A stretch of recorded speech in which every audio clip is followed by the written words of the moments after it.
বসে বসে একটা সিদ্ধান্ত নিলাম এবং পরিকল্পনা করলাম যে এই পেঁয়াজের সিন্ডিকেট ভেঙে দেব।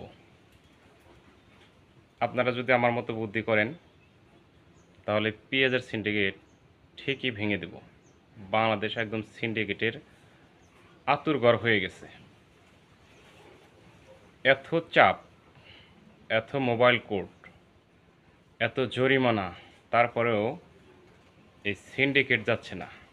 লবণ সিন্ডিকেট, পেঁয়াজ সিন্ডিকেট, তেল সিন্ডিকেট, এরকম সিন্ডিকেট চলছেই। বিশেষ করে মাঝে মধ্যে পেঁয়াজের এত সিন্ডিকেট হয়, এই বাজার আজকে 30 টাকা কেজি, কালকে 50 টাকা কেজি, লাফায় ওঠে 100 টাকা কেজি, তারপর 200 টাকা কেজি, 400 টাকা কেজি। এরকম পেঁয়াজের সিন্ডিকেট বিগত বছরে আমরা অনেক দেখেছি, কিন্তু বর্তমানে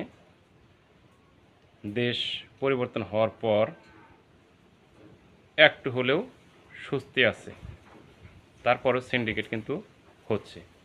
তো আমি পরিকল্পনা করছি যে পেঁয়াজের দাম যখন কম থাকে শুকনা পেঁয়াজ কিনে ঘরে রাখবো। 1 কেজি 2 কেজি যাই পারি প্রতিদিন, অতিরিক্ত যায় টাকাটা, এই টাকাটা দিয়ে আমি পেঁয়াজ কিনে রাখবো। এই দেখতে পাচ্ছেন অলরেডি আমি 20 কেজি পেঁয়াজ কিনে ফেলেছি।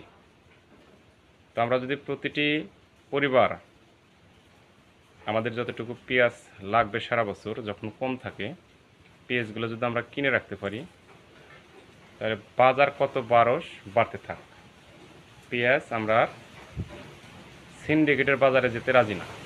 আমাদের ঘরে যে পেঁয়াজ আছে আমরা সেটা খাবো। তো আপনারা যদি সম্ভব হয়, টাকা পয়সা থাকে, তাহলে অবশ্যই যতটুকু লাগবে আমাদের, এটা ব্যবসা করার জন্য না, যতটুকু লাগবে আমরা ততটুকু পেঁয়াজ আমাদের পরিবারের জন্য, ছোট ছোট পরিবার, আমরা অল্প অল্প করে কিনে রাখবো। আমার 1 মণ পেঁয়াজ হলে 1 বছর চলে যাবে, আরেকজনের 10 কেজি হলে মোটামুটি বছর চলে যাবে, আরেকজনের 20 কেজি হলে মোটামুটি বছর চলে যাবে। তো আমরা যারা দিন মজুর আছি এরাই হলো সবচেয়ে ভুক্তভোগী। রিক্সা চালক, ভ্যান চালক, অটো চালক, ঠেলা চালক, কৃষক, মজুর, শ্রমিক, সবারই সমস্যা বেশি।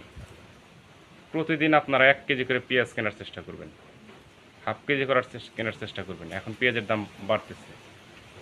আপনি যদি রেগুলার পেঁয়াজ কেনেন 1 কেজি করে, 30 দিনে 30 কেজি। তো সিজন শুরুর 1 মাসের মধ্যে কিন্তু সেরকম বাজার বাড়ে না। শুকনা পেঁয়াজটা যদি কিনে ঘরে রাখেন, এই পেঁয়াজের সিন্ডিকেট কিন্তু ভেঙে যাবে।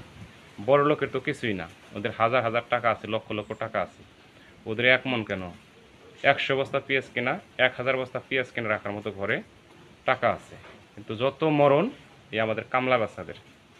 তাই এই কন্টেন্ট ক্রিয়েটর কাফি ভাইয়ের মতো একটা ভিডিও নিয়ে আসলাম। যদিও কাফি ভাই হওয়া সম্ভব না, সারা বাংলাদেশের একজন সেলিব্রিটি কাফি ভাই, তো সেরকম তো আমরা হতে পারবো না।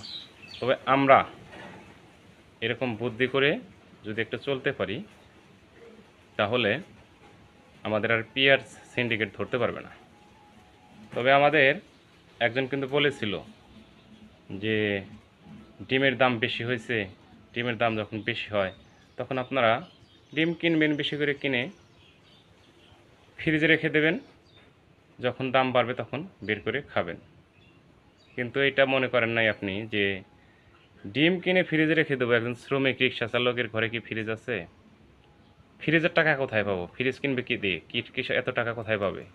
এটা কিন্তু উনি ভেবে দেখেননি, কারণ ওনার তো লক্ষ কোটি কোটি হাজার হাজার কোটি টাকা, টাকার তো অভাব নাই। উনি যাহা ইচ্ছা তাহাই করতে পারেন, যাহা ইচ্ছা তাহা বলতে পারেন। এই জন্যই আমরা ওই রকম কোনো কথা বলবো না।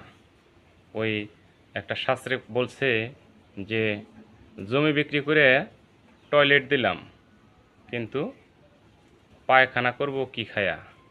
খানা না খাসলে তো আর পায়খানা আসবে না, টয়লেটে যা হাঁকবো কেমনে? তো এরকম করা যাবে না।